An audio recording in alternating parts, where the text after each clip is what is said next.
Greetings, fellow humans. I'm Christopher John Maple, and this is The Tropening, where I will endeavor to give an explanation of various tropes. I absolutely love tropes, as they can function as a narrative shorthand to describe story elements, and allow people to bond over their favorites. So, sit back and enjoy while I dig in.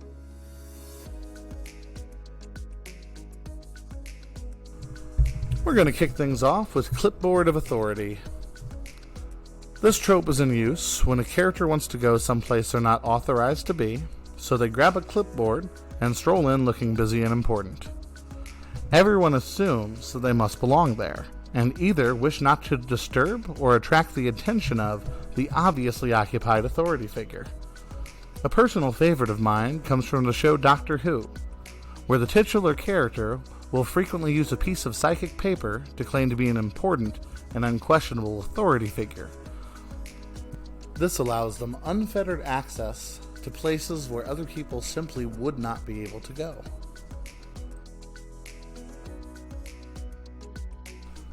Our next trope is called They Call Him Barkeep.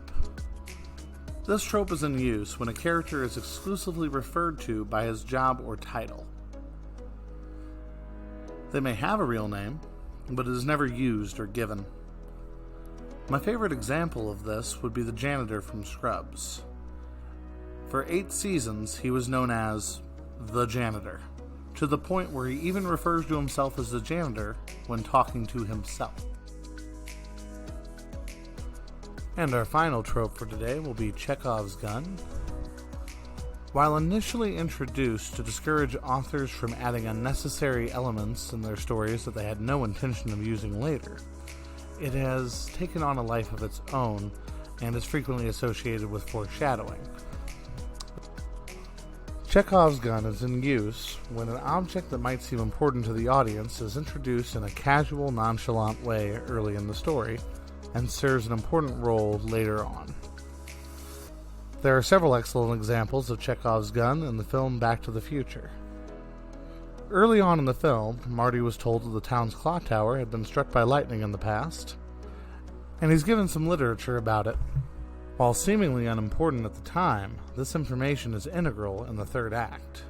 Some other great examples in this film include the radiation suits present in the first act, and Marty's cassette player, both of which come into play in the second act, when Marty impersonates an alien named Darth Vader. That's all I have for today, folks. Thank you so much for watching. If you have a trope you'd like me to visit, please leave it down in the comments. Be sure to like and subscribe to see more of my content in the future. Thanks again. Bye-bye.